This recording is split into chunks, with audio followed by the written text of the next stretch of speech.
ሰላም እንዴት አላችሁ? የኢትዮ ታይምስ ቤተሰቦቻችን የዕለተ ማክሰኞ የጠዋት መረጃዎችን ይዘንላችሁ ቀርበናል። ከመረጃዎቻችን መካከልም የሶማሌ የጎሳ መሪዎች ጠቅላይ ሚኒስትር ዶክተር አብይ አህመድ ድሬዳዋ የኦሮሚያ ነበረች ለሚለው ንግግራቸው ይቅርታ ሊጠይቁ ይገባል ሲሉ መናገራቸውን፣ አቶ ታዬ ደንደአ አፋጣኝ ፍትህ ይሰጠኝ ሲሉ ለፍርድ ቤቱ ማመልከታቸውን፣ ከሳምንታት በፊት በደሴ ከተማ ተደፍራና ተገድላ የተገኘችው ዘንድሮ ትመረቃለች ተብላ ስትጠበቅ የነበረችው የፋርማሲ ተማሪዋ የሊዛ ደሳለ ወላጆች እስካሁን የልጃቸው ገዳይ መያዝና ለመያዙን ባለማወቃቸው ፍትህ እንዲሰጣቸው መጠየቃቸውን፣ በኦሮሚያ ክልል ሰሜን ሸዋ ዞን የአያ ጉለሌ ወረዳ የብልጽግና ፓርቲ የፖለቲካ አደረጃጀት ዘርፍ ኃላፊ ክንፉ ነጋሹን ጨምሮ 4 የቀበሌ አመራሮች አሊዴራ በተባለ ቀበሌ ቅዳሜ ዕለት በኦሮሞ ነጻነት ሰራዊት ታጣቂዎች ጥቃት እንደተገደሉ መሰማቱ፣ ቅድሚያ ለሰብአዊ መብቶች ኢትዮጵያ የተባለው ድርጅት ህወሓትና የፌዴራል መንግስት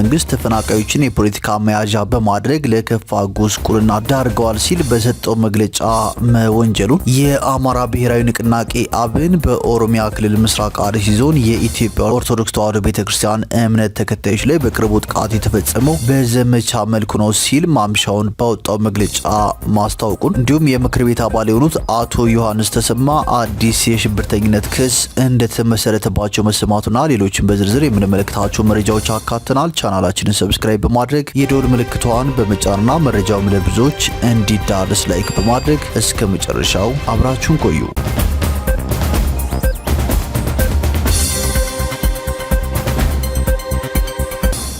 ወደ መጀመሪያው መረጃችን ስናልፍ የሶማሌ የጎሳ መሪዎች ጠቅላይ ሚኒስትር ዶክተር አብይ አህመድ ድሬዳዋ የኦሮሚያ ነበረች ለሚለው ንግግራቸው ይቅርታ ሊጠይቁ ይገባል ሲሉ መናገራቸው ተሰምተዋል። የሶማሌ የጎሳ መሪዎች ጠቅላይ ሚኒስትር ዶክተር አብይ አህመድ ድሬዳዋ የኦሮሚያ ነበረች ለሚለው ንግግራቸው ይቅርታ ሊጠይቁ ይገባል ማለታቸውን ዞብል ፖስት ለጉዳዩ ቅርበት ካላቸው ምንጮች ሰምቻለሁ ሲል ዘግቧል። የጎሳ መሪዎቹ ጠቅላይ ሚኒስትሩ ይቅርታ የማይጠይቁ ከሆነ የሶማሌ ወጣቶች እያስነሱት ያሉት ተቃውሞ ተባብሶ ሊደርስ ለሚችለው ጥፋት ተጠያቂ አንሆንም ሲሉ በትናንትናው ዕለት ባካሄዱት ስብሰባ አሳስበዋል ነው የተባለው። በጥቅምት 24 ቀን 2018 ዓ.ም በድሬዳዋ ሸሪፍ ሆቴል የሶማሌ ተወላጆች ባደረጉት አስቸኳይ ስብሰባ የሶማሌ የጎሳ መሪዎችና ልሂቃን የተገኙ ሲሆን ጠቅላይ ሚኒስትሩ በስድስተኛው የህዝብ ተወካዮች ምክር ቤት 5ኛ ዓመት የስራ ዘመን 2ኛ መደበኛ ጉባኤ ላይ ላደረጉት ንግግር የሶማሌን ህዝብ ይቅርታ ሊጠይቁ ይገባል ብለዋል። ጠቅላይ ሚኒስትር አብይ አህመድ ባሳለፍነው የህዝብ ተወካዮች ስብሰባ ወቅት ማብራሪያ ከሰጡባቸው ጉዳዮች መካከል የወሰን ይገባኛል ውዝግቦች ጉዳይ አንደኛው ሲሆን በማብራሪያቸው ላይ ድሬዳዋ በህገ መንግስቱ የኦሮሚያ ክልል አካል ነበረች ማለታቸውም አይዘነጋም። ይህንን ተከትሎ የሶማሌ ልሂቃንና በሶማሊኛ ቋንቋ የሚሰሩ የመገናኛ ብዙሃን አውታሮች ወዲያውኑ ተቃውሞ ሲያሰሙ መደመጣቸውንም መዘገባችን የሚታወስ ሲሆን በትናንትናው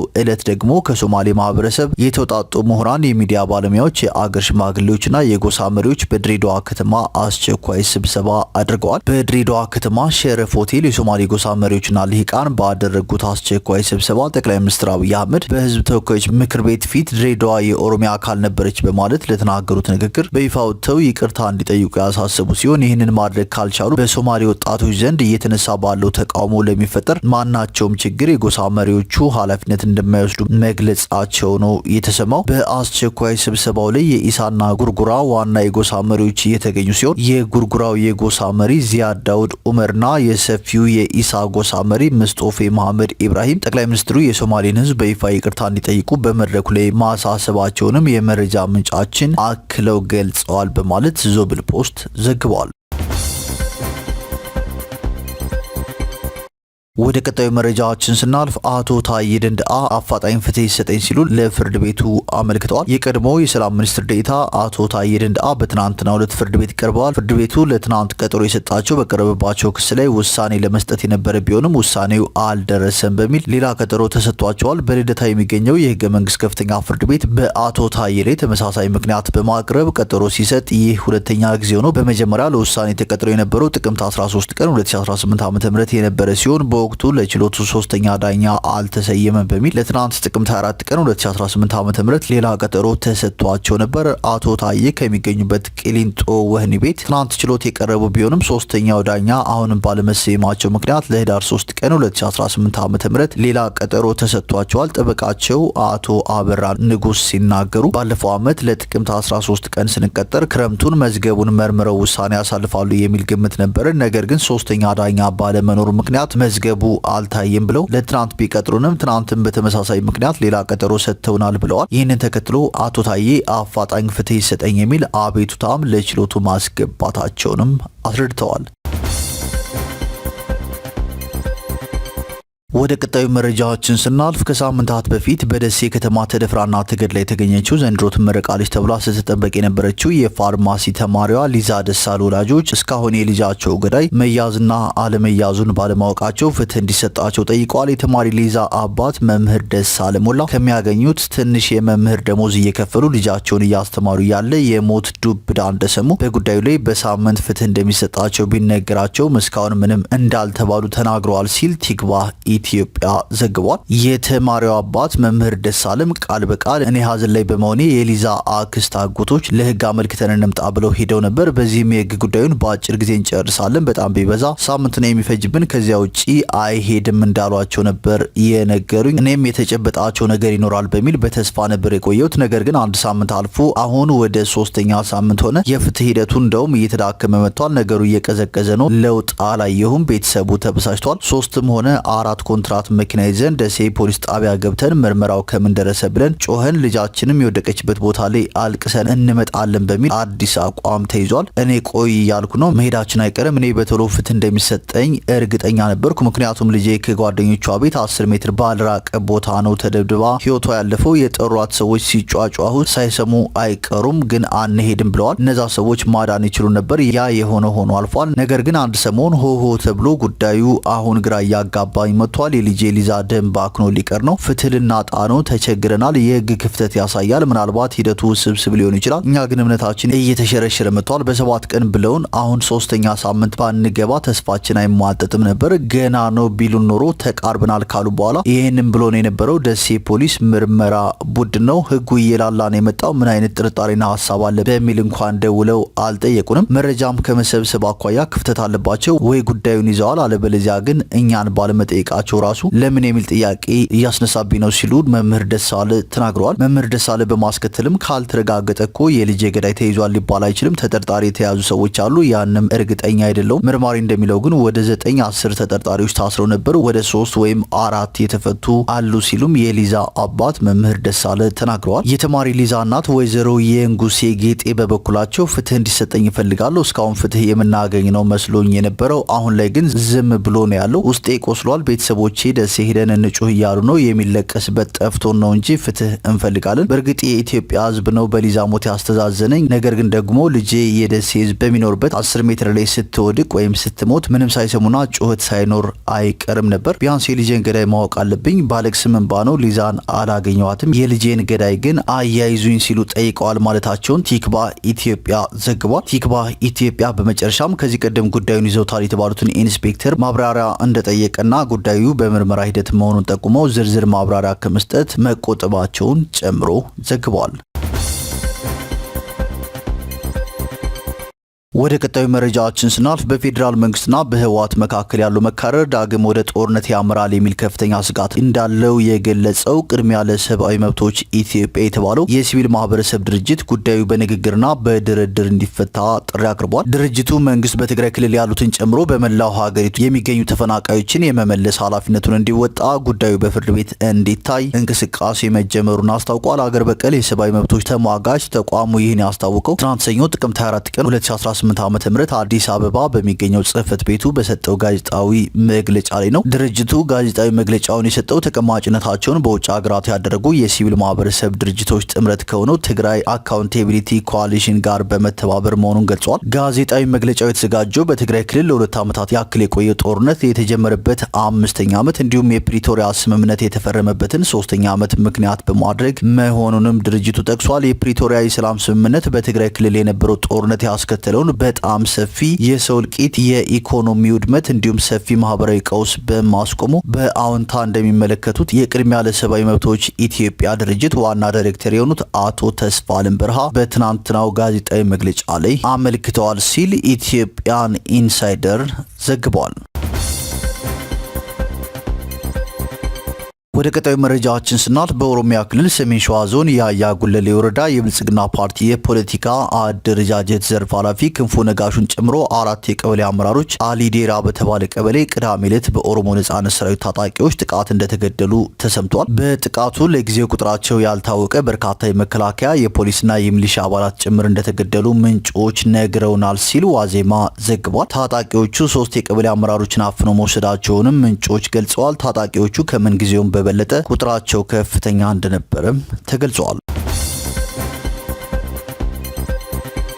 ወደ ቀጣዩ መረጃችን ስናልፍ በኢትዮጵያ የአውሮፓ ህብረት ልዑክ 22 የህብረቱ አባል ሀገራትና ኖርዌይ ፌዴራል መንግስቱና ህወሓት ከቀጣዩ ሳምንት በፊት ፖለቲካዊ ንግግር እንዲጀምሩ ጠይቀዋል። አውሮፓ ህብረትና ሀገራቱ በዚህ መግለጫቸው እስካሁን ተግባራዊ ባልሆኑት የግጭት ማቆም ስምምነቱ አንቀጾች አተገባበር ድጋፍ ለማድረግ ዝግጁ እንደሆኑ አረጋግጠዋል። ተፈናቃዮች ወደ ቀያቸው መመለስ ያለባቸው ዓለም አቀፍ የሰብአዊ ህግጋትንና ምርጥ ተሞክሮችን በሚያሟላ መልኩ እንዲሆንም መግለጫው አጽንኦት ሰጥቷል። መንግስት አማኒና ተጎጂዎችን ያማከለ የሽግግር ፍትህ ተግባራዊ እንደሚያደርጉም ህብረቱና አገራቱ ገልጸዋል።